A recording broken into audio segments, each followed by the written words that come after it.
Bonjour tout le monde, j'espère que vous allez bien. On se retrouve cette semaine pour essayer la nouvelle DS4. Alors, nouvelle pas totalement, puisque la voiture est apparue en 2021. Elle est apparue en 2021 et elle a séduit un peu plus de 13 000 conducteurs depuis sa sortie. Alors cette deuxième génération oublie totalement les bases de la première version. On est carrément sur un design beaucoup plus sculptural. Alors, pour le design de la nouvelle DS4, DS s'est inspiré de ces différents concepts. Alors j'ai en tête le concept DS Divine, dont quelques éléments se retrouvent un peu partout sur la voiture, mais aussi au niveau du concept car plus récent qui s'appelait ASL et qui va donner naissance dans quelques mois à la DS8.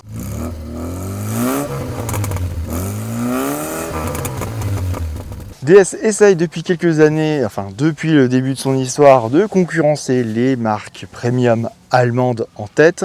Alors, cette DS4 semble peiner un peu à séduire les acheteurs de ce type de véhicule.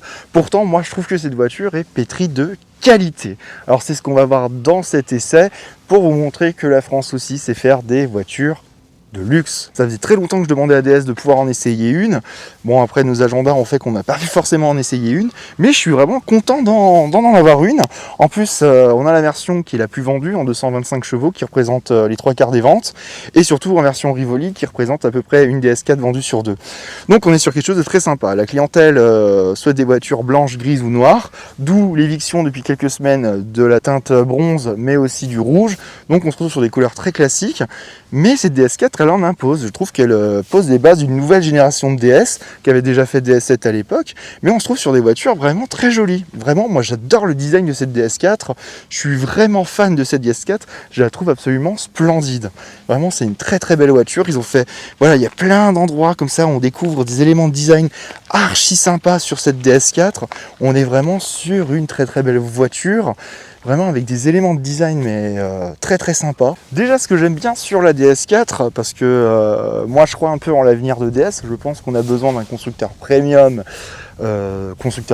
français. Je pense que DS remplit vachement bien sa mission finalement, parce que on va mettre de côté Alpine parce qu'on est vraiment sur des véhicules plutôt sportifs, mais j'aime bien déjà cette calandre texturée qu'a fait DS.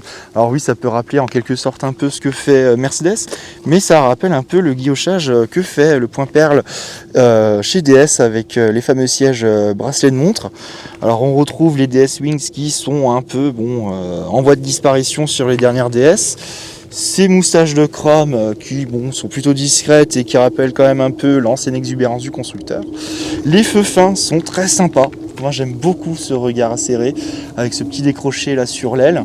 Et surtout, moi ce que j'aime, c'est cette virgule de LED qui fait office de feu de jour mais aussi de clignotant et qui est vraiment très sympa. Vraiment j'aime beaucoup cet élément de design. En termes de design, DS ça a toujours été un peu compliqué parce que j'ai toujours trouvé leur voiture dès le début trop torturé. Alors c'était parti un peu trop loin, je pense que la marque se cherchait, elle voulait vraiment poser un peu ses bases et on était parti un peu dans le tout et le surtout n'importe quoi. Bon, c'est encore des choses qui lui sont encore aujourd'hui reprochées, mais je trouve que quand on regarde cette DS4, on n'est plus vraiment dans l'ostentatoire, on est vraiment enfin sur une voiture équilibrée et très agréable à regarder.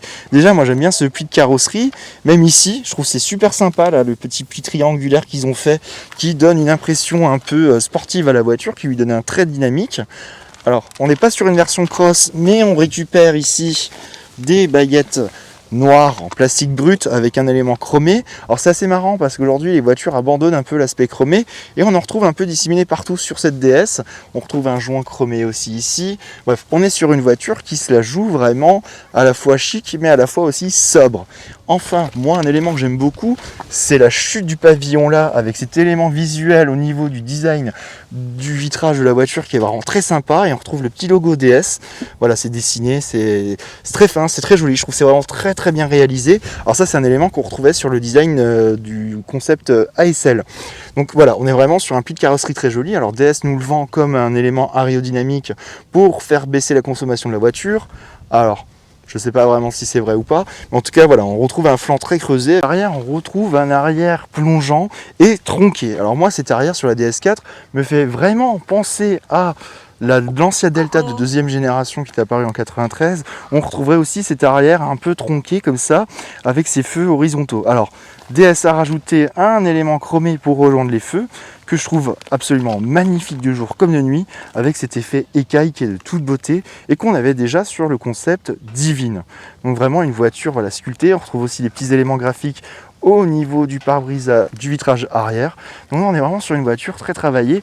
On voit là qu'on a des lignes qui partent par ici, qui rejoignent le montant C à l'arrière. Enfin bref, on est sur une voiture absolument magnifique. Vraiment, moi j'adore cette bagnole. On se plaint qu'on n'a pas de constructeur français qui soit haut de gamme. On se plaint de ne pas avoir de constructeur premium. Et bien avec cette DS4, je trouve que Stellantis répond à la demande. Voilà, on est sur une voiture qui est vraiment très agréable à regarder. Alors moi, je suis pas forcément fan des couleurs blanches sur les véhicules, mais ce blanc nacré est vraiment très joli. Voilà, avec ce petit bandeau de chrome, voilà, vraiment toute la voiture, elle est stylisée, elle est travaillée. Non, on est vraiment sur une très jolie voiture, ça fait plaisir à voir. Voilà, après aussi, au niveau des jantes, bon, on a des grosses jantes, c'est du 19 pouces. Alors au niveau de la conduite, ça peut donner des petits à-coups parce qu'on est sur une montre quand même large et très haute, mais qui participe à asseoir la voiture visuellement. Donc vraiment, non, très très content de découvrir cette DS4. Aussi au niveau du design de la voiture, j'avais envie de vous parler de cet élément-là, c'est les poignées de porte rétractables. Ça apporte aussi un plus au niveau du design de la DS4, ça l'allège en fait finalement, et il suffit de faire ça pour que la voiture s'ouvre.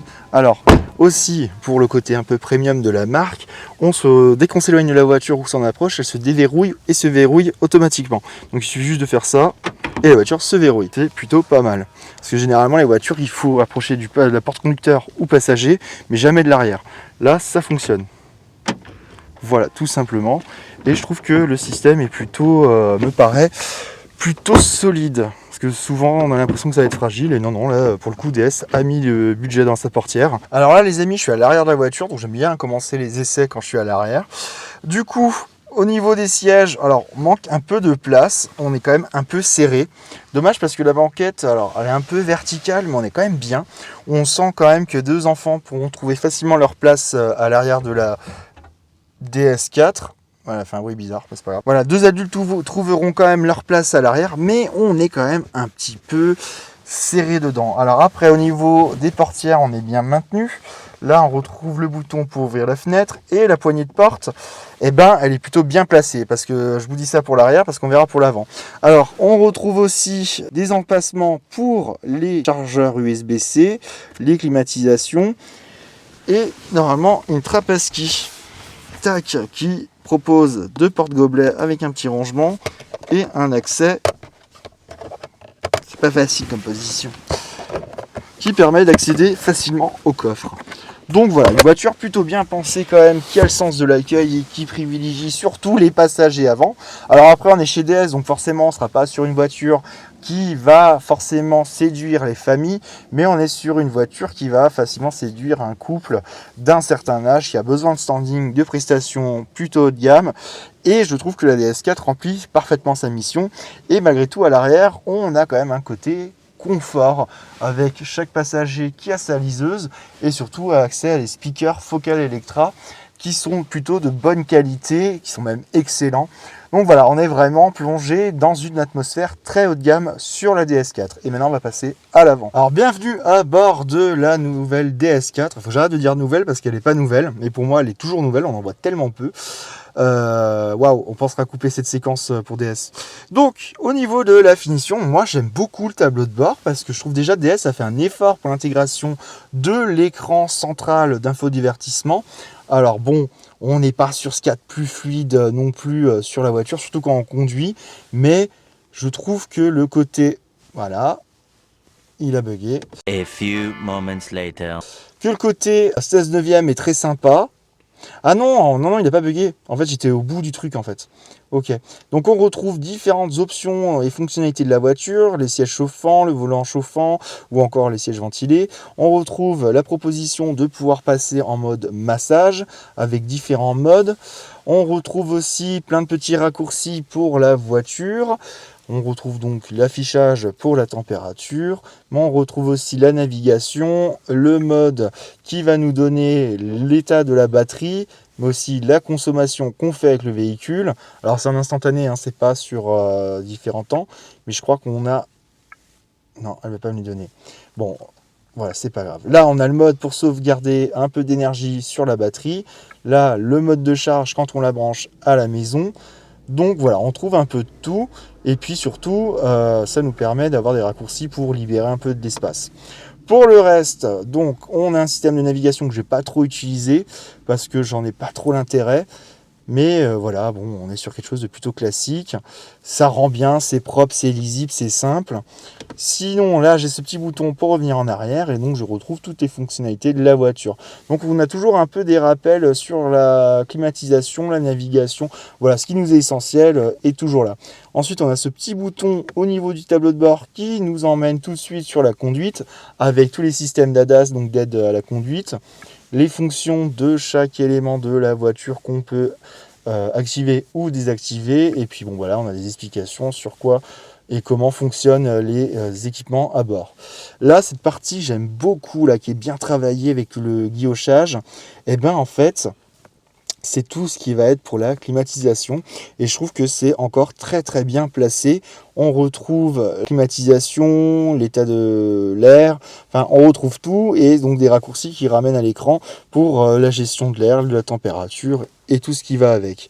Donc le frein à main se trouve ici, il est automatique. On retrouve un très joli bouton pour le démarrage de la voiture. On a une petite musique d'ambiance qui se met quand on la démarre ou quand on quitte le véhicule. Donc le compteur numérique qui est là derrière, il est là, il est plutôt petit, mais en soi, moi je trouve qu'il est suffisant, puisque comme je vais y revenir sur l'aide à la conduite, on a l'affichage tête haute qui se trouve juste ici. Alors, un autre élément aussi très intéressant sur la voiture, c'est ce petit écran là qui fait des petits dessins pour qu'on s'amuse, mais c'est pas du tout ça. On reste appuyé dessus et en fait sur l'écran on a tous les raccourcis. Donc finalement, ce qui est plutôt pratique pour aller vers ce que l'on veut. Voilà, là c'est le réglage du son. Enfin voilà, vraiment tous les matériaux sont hyper bien pensés chez DS. C'est super joli. Voilà, on a vraiment une atmosphère chaleureuse et assez haut de gamme à bord de la voiture. Même là pour ouvrir le petit coffre, le bouton est très joli. On retrouve un autre bac de rangement ici. Là, on a aussi un élément pour pouvoir poser son poignet ou sa main quand on conduit. Voilà, la molette est très jolie, elle est dans un très joli design. Alors ça, c'est des boutons que j'ai déjà vu là récemment pour l'essai du i3008. On retrouve un peu ce schéma-là aussi chez Peugeot et ce design aussi, c'est un peu la même chose. Donc le mode P, le mode break, et puis là, on sélectionne comment on va conduire ou reculer la voiture. Donc c'est plutôt pratique et ça tombe bien sous la main, c'est logiquement pensé. On n'est pas dépaysé en fait à bord de la DS4. Peut-être avec ce niveau-là, avec les vitres qui sont très hautes, parce que DS a vraiment mis un élément en cuir ici au niveau des contreportes. Et bien là en fait on a une poignée de maintien, mais la poignée de porte elle est ici, elle est très basse. Donc c'est vrai que ça demande un petit temps d'adaptation pour comprendre que la poignée est là. Moi je m'en suis toujours pas fait après 3 jours. Et puis on a aussi cet élément là où on retrouve les vitres. Alors déjà bonne nouvelle, DS a arrêté de les mettre sur le centre de la planche de bord, et les a enfin remis sur les portières. Alors c'est très joliment réalisé, mais c'est pas très naturel de chercher les vitres aussi haut. Mais on s'y fait, là vraiment, par contre je me suis fait plus vite que pour la poignée de porte.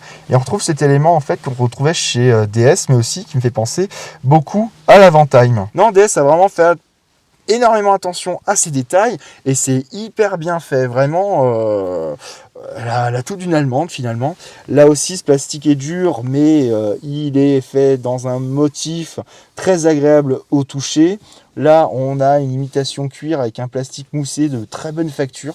Les assemblages ils font sérieux, ils sont très joliment réalisés, j'ai rien à dire. Même le volant il est vraiment très joli, on est vraiment sur quelque chose de très belle qualité. On est vraiment bien dans cette DS4. Là où on pose l'œil, en fait tout est flatteur. On se retrouve voilà comme la DS9 sur quelque chose en termes de qualité qui est vraiment très joli. Alors petit point négatif avec outre l'infosystème pas forcément très rapide, c'est que pour ouvrir le toit panoramique, il faudra y aller à la main. Ça, c'est mon seul défaut sur cette voiture. Parce que j'estime qu'à plus de 50 000 euros, ça aurait pu être électrique. Alors, est-ce qu'il manquait de la place pour mettre un moteur? J'en sais rien, mais je pense que ça aurait pu être un véritable plus. Parce que bon, c'est pas très premium de faire ça, quoi. Au niveau des sièges, on est sur quelque chose de très qualitatif. Les sièges sont beaux, ils sont de belle facture, le cuir est plutôt aussi de bonne qualité. Donc non, on est vraiment sur quelque chose de très joli. On a un petit DS là qui a été chauffé dans le cuir. Donc non, on est sur vraiment de très très beaux éléments. On est sur une voiture qui est vraiment soignée. On est sur quelque chose de haut de gamme et qualitatif. Donc vraiment, je ne sais pas trop ce qui va manquer à DS pour gagner plus de ventes auprès des clients adeptes de ce type de marque. Alors la DS4, elle fait aussi partie d'une nouveauté qui va révolutionner l'automobile, puisque DS est le premier constructeur au monde, le mois de mars prochain, à avoir intégré ChatGPT sur DS4. Alors, comment ça fonctionne? Il suffit de dire « Ok Iris », elle est censée me parler. Que penses-tu de la marque DS? Il semble y avoir une confusion dans votre dernière déclaration. Pouvez-vous fournir plus de contexte ou préciser à qui vous faites référence lorsqu'il est question de elle qui en parlez? Peux-tu me parler de DS Automobile?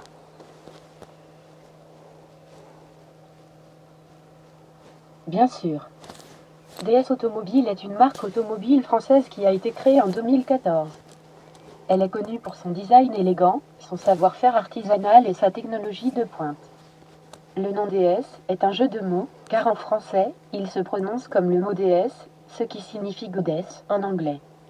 La marque DS s'inspire de l'original DS dévoilé en 1955. Allez, c'est bon. Merci. Qui a incarné l'art de vivre à la Merci. Merci. Donc voilà, on a Iris qui être appelé avec le bouton sur le volant ou simplement avec deux mots simples que je vais pas dire parce que sinon elle va revenir nous parler. Alors c'est assez amusant, on s'y prend un peu au jeu parce qu'on peut lui demander des quiz, on peut lui demander des histoires sur des bâtiments, on peut lui demander des recettes de gâteaux. Bon voilà, alors DS m'a expliqué que la dernière mise à jour date de 2022, donc si vous voulez les résultats de matchs qui se sont joués ces derniers jours, eh bien ce sera cuit, mais comme les gâteaux du coup, mais voilà, nous permet de nous donner les dosages précis pour faire des gâteaux, pour faire différentes choses, nous donner des... Alors ça par contre je trouvais pratique, quand j'ai voulu savoir un peu là où j'étais en conduisant, lui demander tiens qu'est-ce qu'il y a autour de telle ville, eh bien elle va nous donner des lieux à visiter, des châteaux, des domaines viticoles, des choses comme ça.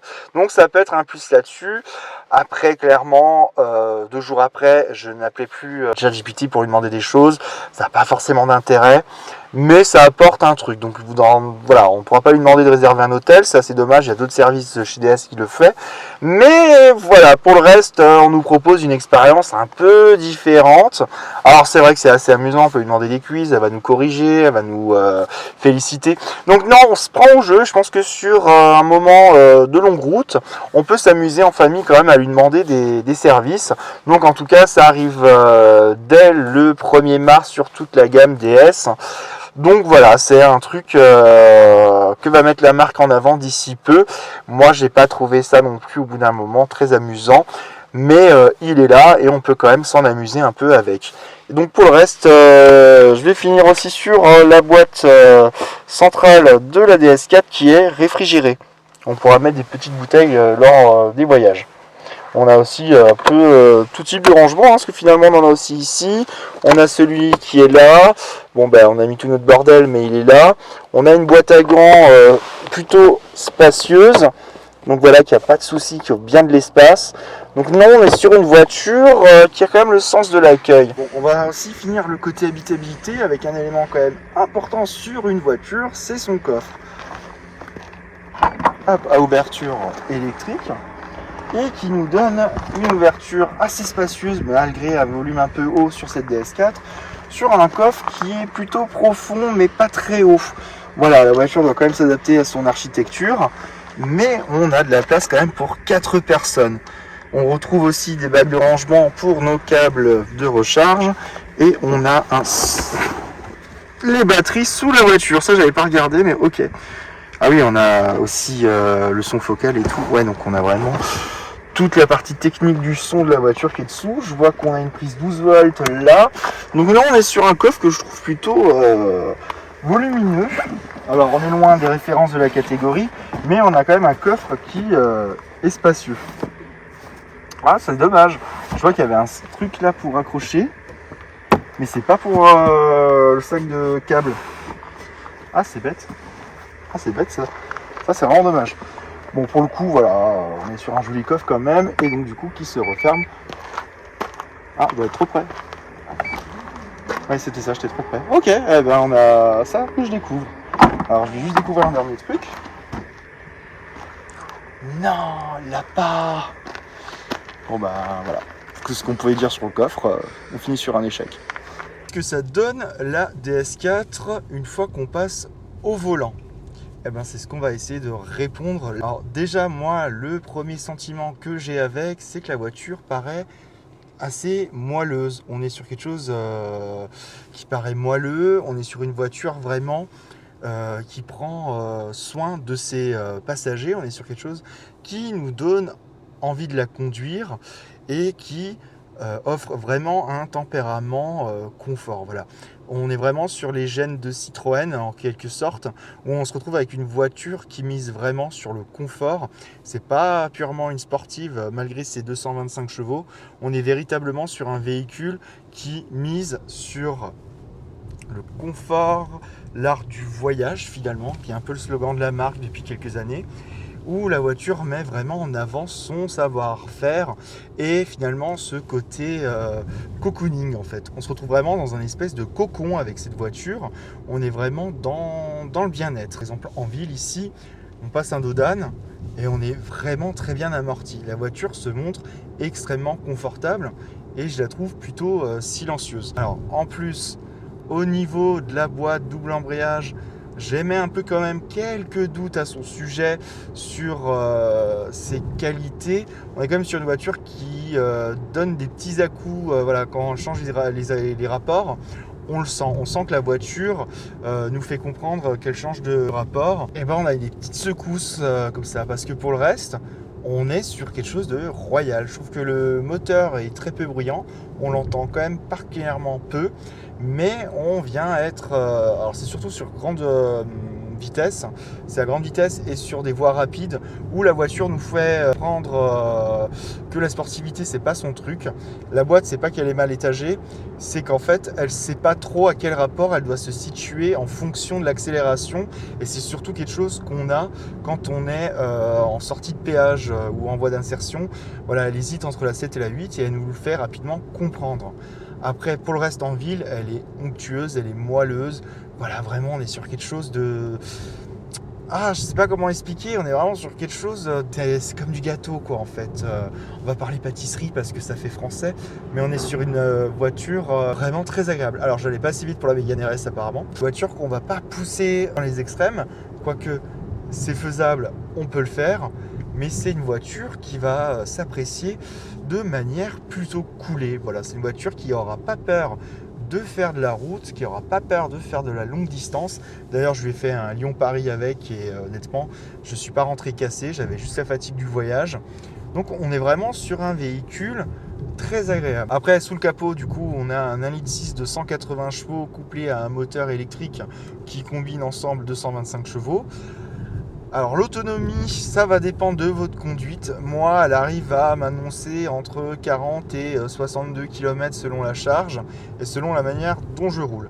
Alors, depuis que je l'ai, j'ai fait énormément de nationales et surtout de la ville avec.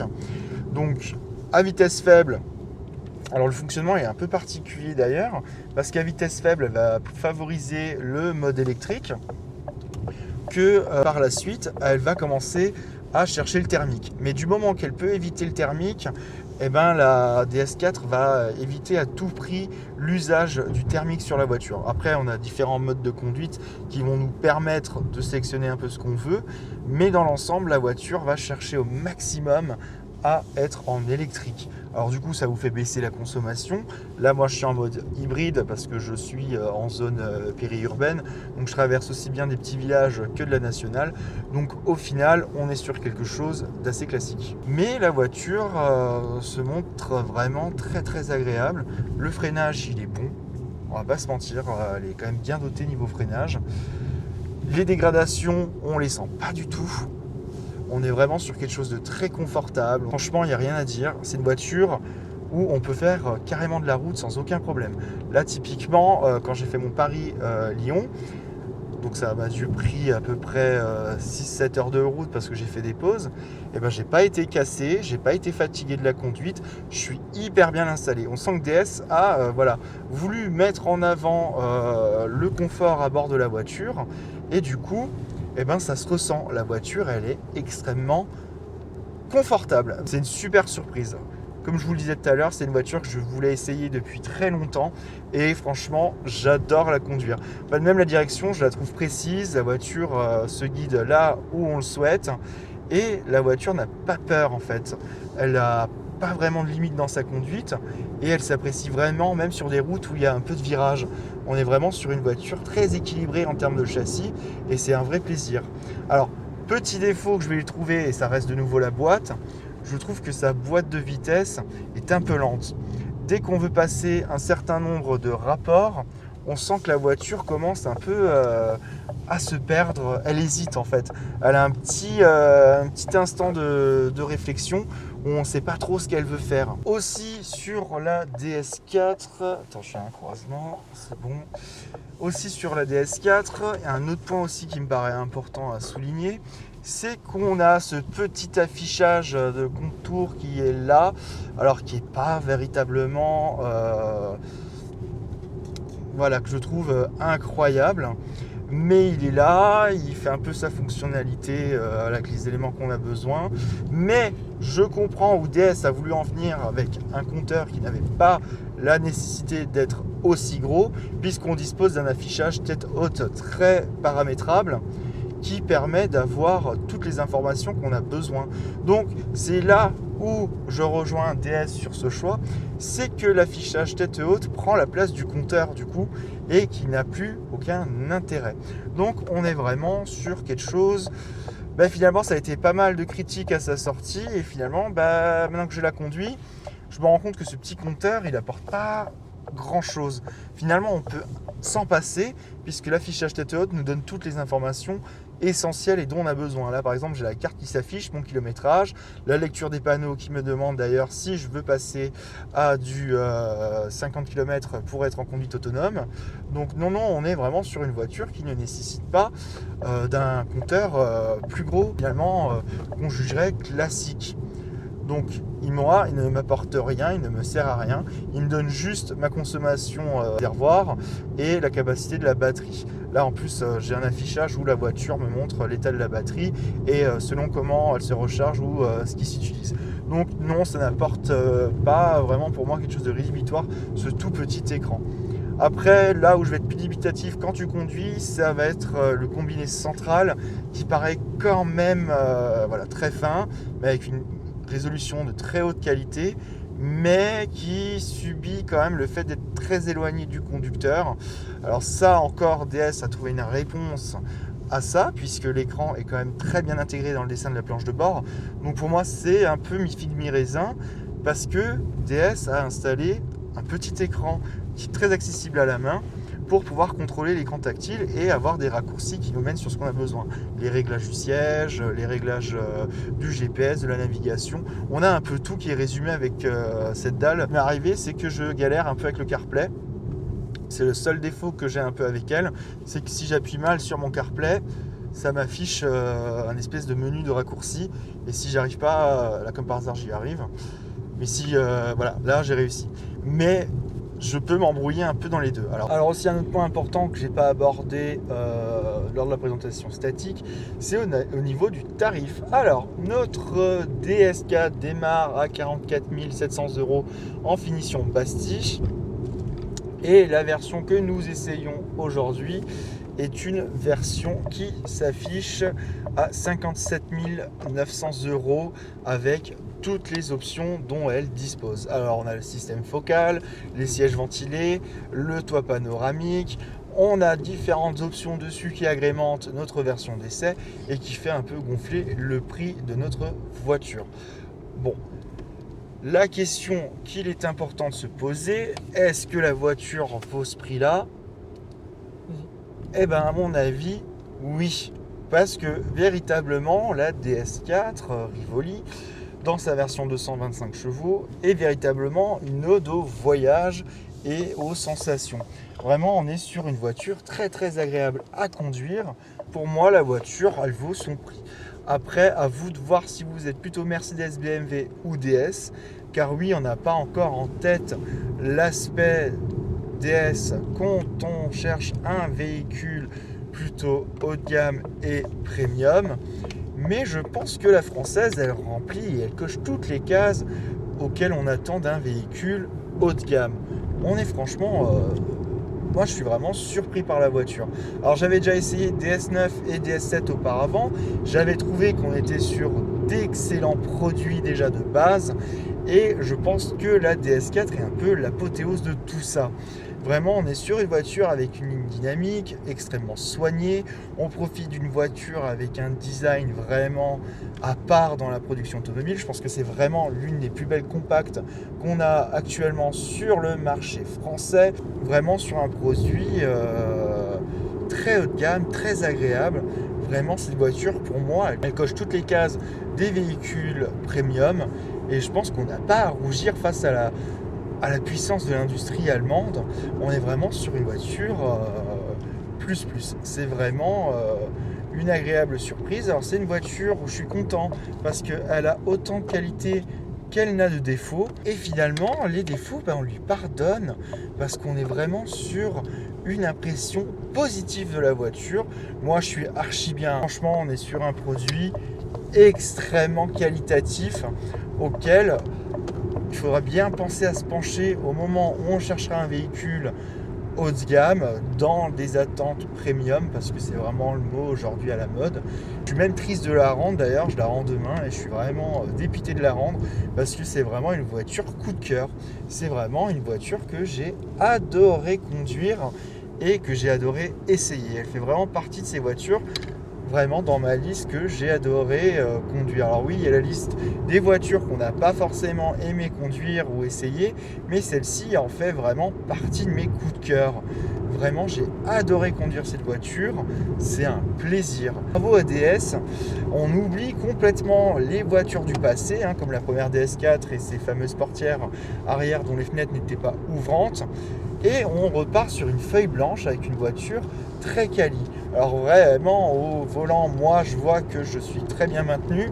Bon Mathias tient la caméra donc forcément il se fait un peu balloter dans tous les sens. Vraiment au niveau du châssis, je le redis, on est sur quelque chose de très affûté, de même amusant à conduire et à un peu chercher dans les tours, malgré une boîte que je juge paresseuse. Alors que dire pour conclure sur l'essai de la DS4? Eh ben moi j'ai adoré cette voiture, vraiment. On est vraiment sur une voiture premium pour moi. On est vraiment sur quelque chose de plutôt qualitatif. En termes de consommation, alors sur autoroute, j'ai testé en pure thermique, on est aux alentours de 7 à 8 litres 5. Une fois qu'on remet l'électrique, ça tombe à du 6 litres 9, voire 6 litres 5. Et en ville, on fait du 1 litre 9. Et surtout, la voiture peut rouler toute seule en électrique. Donc c'est le gros point fort de cette DS4 e-Tense 225. Donc pour finir, on est sur une voiture qui s'appréciera plus pour un couple avec 2 enfants, parce qu'à l'arrière, on n'a pas la place véritablement pour 2 adultes, mais on est sur une voiture qui offre totalement une expérience. Je vous invite vraiment à la découvrir parce que finalement, on ne pense pas à DS comme véritablement une marque haut de gamme et je pense que DS a quand même passé un cap. Ça faisait très longtemps que je voulais essayer cette DS4, j'en suis pas déçu. On est vraiment sur une voiture qui tient ses promesses. À la conduite, elle est assez amusante à conduire. On a un toucher presque à la Peugeot. Vraiment, on a un châssis très affûté et le moteur est quand même vigoureux et vif. Voilà, cette vidéo est désormais terminée. N'hésitez pas à vous abonner à notre chaîne pour plus de contenu. continue. Un essai d'ancienne va bientôt arriver. Je remercie encore DS, je vous remercie d'avoir regardé la vidéo et je vous dis à très bientôt. Ciao.